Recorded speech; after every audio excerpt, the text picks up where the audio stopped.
I strongly feel that Nijjar's killing was a retaliation to that killing of Ripudaman Singh Malik. But as politics was being played, since Justin Trudeau was in minority and the party which was supporting him to stay in power was pro-Khalistan, and they forced Trudeau to blame India for Nijjar's killing. Although there was never any proof, it was always an allegation. Joining us today is senior BJP leader and spokesperson Sardar R.P. Singh. He is a former MLA and a prominent Sikh voice in India. Today we will be discussing PM Modi's visit to Canada for G7 summit and the threat posed to him by Khalistani elements. Welcome, sir. So my first question is, Congress leader Jairam Ramesh has recently ridiculed the apparent non-invitation to Prime Minister Modi for his visit to Canada. So how do you respond to this question, and what does this say about the political opposition's stance on India's foreign policy? Well, a shocking person like Jairam Ramesh is behaving like an illiterate person. I mean, there is always an invitation for G7. The call was to be taken by the Prime Minister of India, and he took a call and he is attending the G7. And it's not the first time, it's the first consecutive time that he is attending the G7 as an observer. And I don't know, because they want to rake up political issues of where there is none. That's the problem with Jairam Ramesh and the Congress party. They keep raking up issues and then trying to build up some sort of a narrative where there is none, and in fact is that he is there and he has attended the meeting.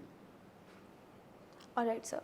Sir, Prime Minister Modi's administration has often voiced concerns over Khalistani elements in Canada. So, will the G7 summit visit prompt India to push harder for an extradition treaty with Canada, or to bring individuals linked to the Khalistani elements to justice?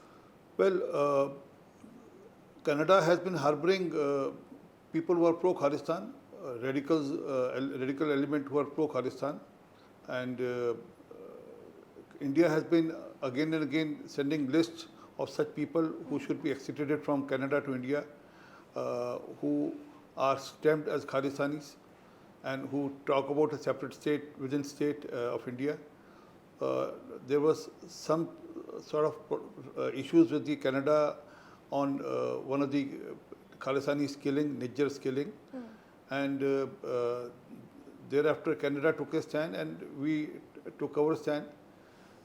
They were blaming us for Nijjar's killing. Fact is, the Nijjar was killed because of his inner gang rivalry there, inner gang rivalry within the Khalistanis there. The gentleman named Ripudaman Singh Malik, who changed his heart. He was among the people who were accused in the Kanishka bomb blast, and Nijjar was also part of the same gang.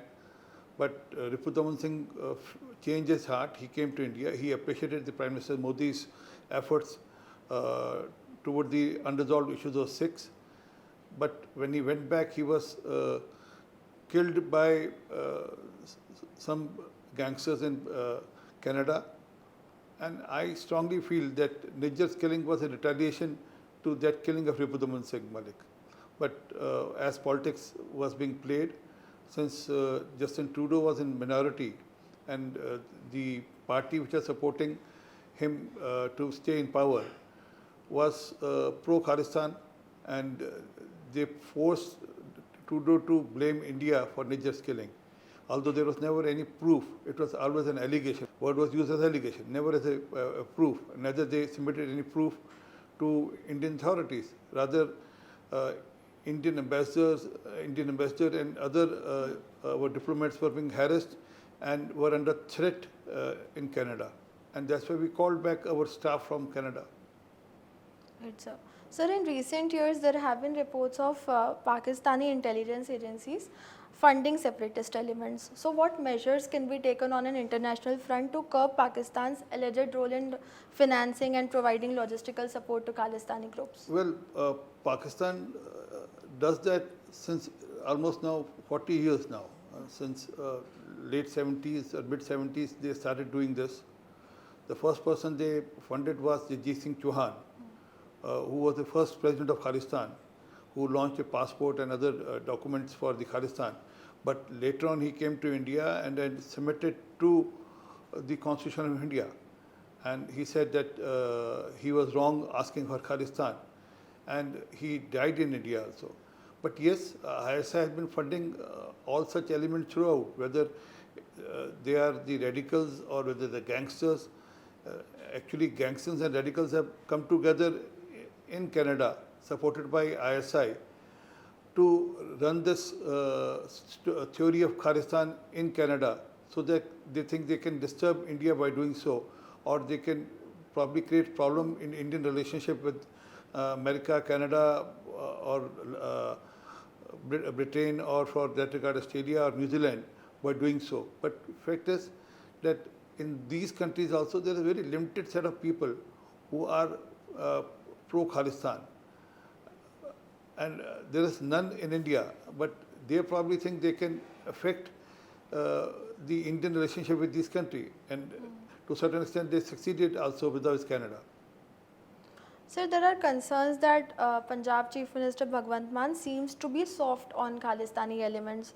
So what is your take on this, and do you believe that Aam Aadmi Party should take stringent and stronger measures to tighten law and order situation there in the light of the repeated incidents, violent incidents, especially by fundamentalist elements in Punjab? Well, they can't do that because it is now in open that they took support of such elements in their first election, and the Khalistani element, especially like Guru Patwant Singh Pannu and others, are on record saying that that they funded the Aam Aadmi Party, although later on they retracted back. But fact is that initially they said so, and they said so saying that they wanted Devinder Singh Bhullar to be released, the one of the terrorists who is behind bar in India. And I remember there was a gentleman named Iqbal Singh Bhatti, if I rightly remember. He was on hunger strike for almost 50 plus days, and Arvind Kejriwal went there and then assured them that he'll pursue the matter, and he pursued the matter also. And Guru Patwant Singh claims that he paid money to Aam Aadmi Party to do so. But not only then, but even now, Kultar Singh Sandhwan is the Speaker of the Punjab Assembly. And Kultar Singh Sandhwan recently, almost 2 years back, he went to Canada and was with Harjit Singh Bajwa. Harjit Singh Bajwa is a stamped Khalistani. He runs a organization in Bhindawaran, Khalistani some front. So when they hobnob with such people, obviously that shows they are soft toward them. And also that Raghav Chadha was recently in London and for his eye treatment. And one of the pictures he posted was with Preet Kaur Gill, one of the member parliament in UK Assembly. And Preet Kaur Gill is a known Khalistani supporter. So we all know that they have soft corner, and they took support of such elements to win elections in Delhi and Punjab. Sir, so my next question is that is Aam Aadmi Party going on the same lines like that of Indira Gandhi on Khalistan issue? Well, there are now evidence on record, there are books on record which categorically states that the soul of this Khalistani thought was, and then the creation of Khalistani elements was because of Mrs. Indira Gandhi. And there's a gentleman named G.B.S. Sidhu who has written a book named Khalistan Conspiracy.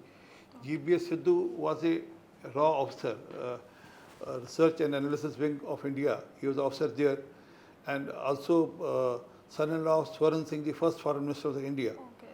So he has in detail put things on record where he has stated that how complete bogie of Khalistan was raised by Mrs. Gandhi to win elections, to create a divide among Akalis in Punjab and create radical elements which should bring down the Akalis, and in the process Congress can get an upper hand to win elections.